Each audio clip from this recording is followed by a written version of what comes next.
It took him the rest of the day to maneuver through the building trying to make his way back to Na-Yeon.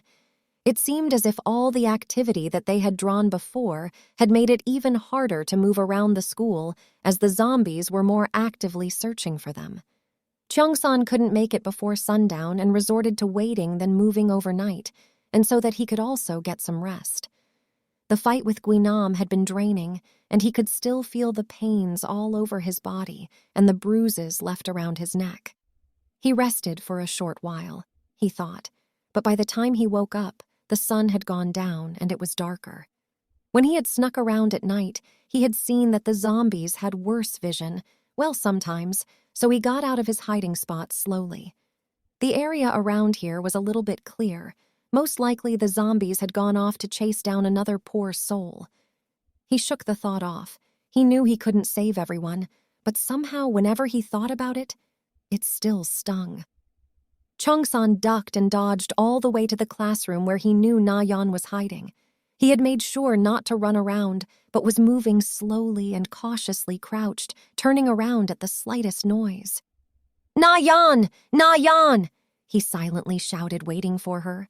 He knew he could call for a bit, but making too much noise was a bad idea. He could hear some groans coming from down the hallway, but couldn't see anything.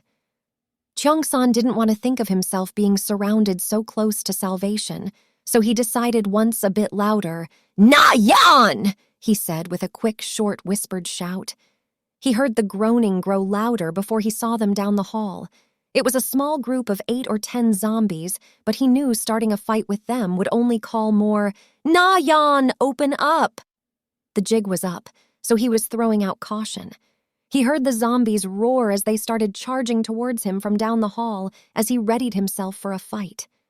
But as he saw the zombies coming in the distance, the door beside him swung open and he was dragged inside before it quickly shut, being locked. He felt himself rushed to the room as the zombies arrived and started banging on the door. They retreated to the back room and shut the door, making sure to lock it as well, and Cheong-san finally let out a sigh of relief as he leaned back against the door, breathing heavily. He felt Na-Yeon pressing up against him as she wrapped her arms around his waist, holding him tightly. Cheong-san wrapped his arms around her, petting her head softly as he tried to catch his breath. "I thought you left me, or that you died." He shushed her softly. No, I didn't. Just had a lot of traffic, that's all." She let out a small giggle as she pulled away, looking him in the eyes. He could see that she had been crying because she had that same broken and scared look that she had back when he found her. Her cheeks were stained with tears, and her hair was a mess. She looked as if she hadn't slept. He moved to wipe her tears. She flinched momentarily, thinking he was going to hit her for being so brazen with how she touched him after everything. But he only went to stroke her cheek before wiping some of the tears. Na-Yeon looked at his face, but she couldn't read his expression. But that was no matter. She was going to enjoy this touch, even if it was only for a moment. Cheong-san was surprised when Na-Yeon closed her eyes and leaned into his touch. There it was again, that vulnerability, that softness and weakness that she had never shown. "I promised you that I would come back, didn't I?" he said with a small smile that Na-Yeon caught as she opened her eyes. That is when she noticed in the faded light what looked like bruises around his neck, that looked like fingers. He must have noticed her staring as he followed her eyes. "Oh, that," he said momentarily, having forgotten about Guinam. "I just had a run-in with one of my old bullies. Seems he was really taking to those monsters well. He tried to kill me as soon as he saw me because he said no one would stop him now." Na-Yeon couldn't believe it. Just because the world went to shit didn't mean... She stopped that train of thought. She remembered that she wasn't that much better. She tightened her arms around his waist and felt him grunt in discomfort. "Sorry, but he could kick like a horse." Na-Yeon slowly reached out, only pausing a moment to look for any kind of opposition from Cheong-san. There wasn't any. Only his eyes looking away from her. He was nervous too, and somehow that seemed to ease her own nerves. She touched the bruises as he gave a pained hiss. She did her best to ignore it. She needed to see how much damage had been done to him. So she continued on, grazing up and down his neck and pushing against his sweater. He was bruised all over. Her hand gracefully traced down his arm, coming to rest by his hand as she waited for what she didn't know. But she could still feel her other arm wrapped around his waist and his arms holding her close to his chest. What was this comfort? She rested her head against his chest, but also heard a pained breath he tried to suppress. She waited a moment and then felt his chin rest on top of her head. As she finally moved to interlock their fingers, both of their hormones were going crazy, but they steadied themselves. Na-Yeon didn't say anything, and neither did Cheong-san, fearing that uttering a word would bring them crashing back to reality. But as they stood wrapped around each other, Na-Yeon could hear the pained, silent grunts from Cheong-san and knew she would have to do it. "Sit down and take off your shirt. I need to check that you're okay." Cheong-san just nodded as he went to sit on their makeshift bed, which was surprisingly set neatly on the ground, undisturbed. He knew she hadn't slept, at least not there. He sat down and took off his shirt, and Na-Yeon could see the extent of the bruises in the moonlight. They were various purple streaks all over his body, and she wondered just how had Cheong-san gotten away, but judging that he is here and not dead, she was just going to be satisfied with not knowing, even if she already did. Na-Yeon sat behind him and set to work checking the wounds. She wasn't going to bother looking for a bite, as she knew Cheong-san was just the type of person to look out for others and let them know. She started slowly massaging the bruises lightly as he gave small, pained hisses. She didn't know if she was actually doing anything, but she had to try something to give him some comfort. The first few squeezes were painful, but Cheong-san soon relaxed now, mostly letting out sighs of comfort. For some reason, that brought a smile to her face. A thought had been nagging her ever since he had left. What was she going to do if he had not come back? Would she have just died in this room, or left it and gotten caught and eaten by the zombies? What if they were eating Cheong-san right now, as she hopefully waited on him to come back? When she had tried to sleep, the nightmares returned in greater numbers, and she couldn't even sleep. Nightmares of Cheong-san at the door banging for her to let him in, but she couldn't move even if she tried and could only see him getting eaten alive. Nightmares of Jong-soo coming to eat her, thinking back on those made her so scared. She knew there was something between the two of them, no matter how small and fragile it was. There was a small flicker of a flame, and she simply wanted to throw more fuel on it. Na-Yeon had never experienced something like this that she never had just seen from a distance. People liked each other. She had liked other boys, but they always seemed to go for the nice girls, only making her grow more bitter.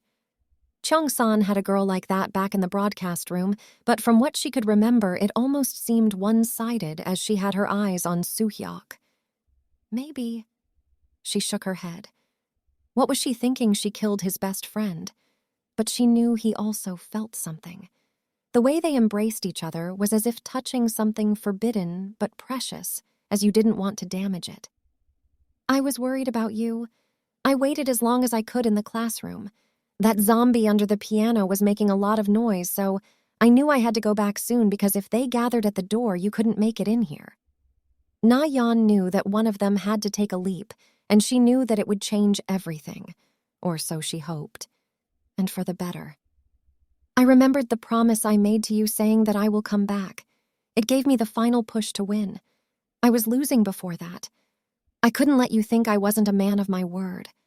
He let out a small laugh that only seemed to draw her closer. She leaned against his back, wrapping her arms around his waist and resting her chin on his shoulder as their heads leaned against each other. She had been with him only a few days, but he made her nightmares go away and was still trying to be there. Na-Yeon had doubted before that Cheong-san felt something similar, riding off him, stroking her hair as she slept, and holding her, whispering reassuring words to help her back to sleep, as nothing more than him being friendly.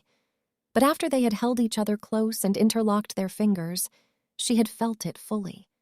That he was sharing those conflicting emotions just as she had, because that was an impossible hurdle to climb for whatever this was. It took only a moment, but Na-Yeon had decided she wanted to experience it fully, even if it seemed irrational for only these small feelings.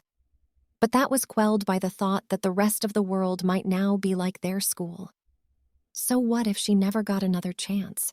What if she died the next time they opened those doors? She knew very well that the only reason she had made it this far was by other people protecting her, and that likely as soon as she stepped out on her own, she would die. The first kiss that came to Cheong-san's neck made him tense up. He wanted to pull away, but she held him firmly. Cheong-san, I want you. She only needed to whisper the words as she was already by his ear. I know. No, I don't deserve you.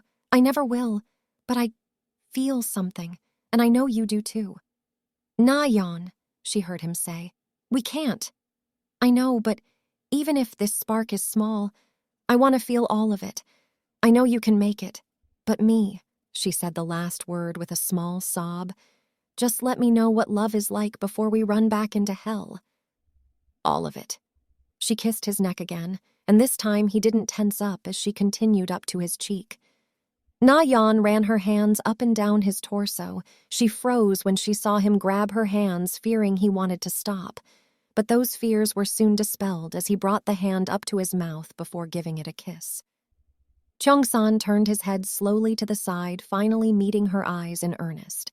He knew what she meant about this. If the whole world had become like this, then there was no telling if there was time for them to wait till it was all right to explore whatever there was building between them. Would there ever been a time?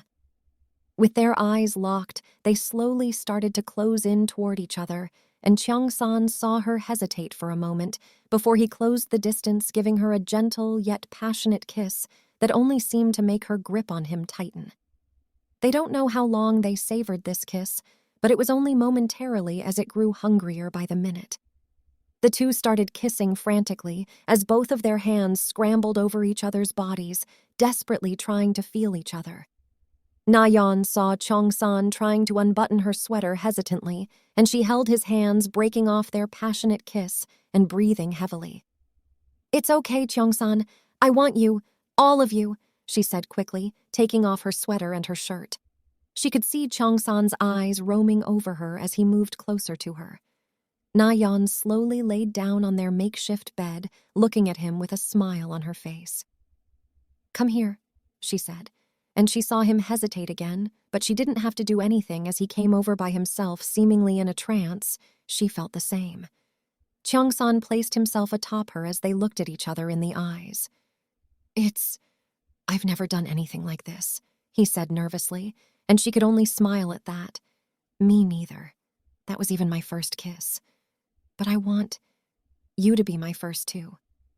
Na-Yeon could tell he was nervous. So was she, and she didn't know where all this courage was coming from, but she was going to ride this wave till she couldn't. She reached up, stroking his cheek before pulling him down into another kiss. Then let's stumble through this together. Na-Yeon felt him smile into the kiss, and the two slowly but surely lost their clothes in a tangled mass of limbs and moans.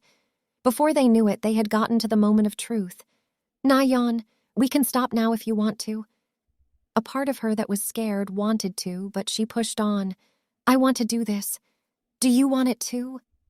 She waited and then saw him nod. They fumbled around for a bit, trying to do it before a lot of pain came to Na-Yeon. That's it, she hissed. She could see Cheong-san on top of her, gritting his teeth. You're crying. Should we stop? Na-Yeon shook her head, wiping some of the tears. No, don't stop. It hurts, but I'm happier. You didn't reject me. He leaned down, giving her another kiss and softly stroking her hair. She could only guess how he had no idea what that did to her.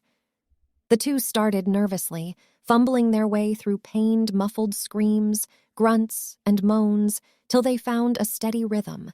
With this being both of their first time, it wasn't long before she wrapped her legs around him, locking him in as he held her tightly as they found their release. They were breathing frantically, foreheads pressed against each other, already covered in oceans of sweat, but neither looked ready to let go. Cheong-san kissed her again as they started their dance once again. She had expected that Cheong-san would only seek his own enjoyment, and she would have let him. But he didn't always, making sure to stop when she said it was too much and showered her in kisses each time. They ended up at it for hours, till they were both too spent, as they could both barely stay awake. Cheong-san got off her laying down next to her, and a moment later she crawled onto his chest and laid down at her new favorite spot in the crook of his neck. As Na-Yeon was falling asleep, she felt the now familiar peck of Cheong-san's lips on her forehead. "Good night, Na-Yeon." She was too tired to prop herself up and kiss him back, so she just settled for a kiss on his neck. "Good night, Cheong-san," as they both fell asleep.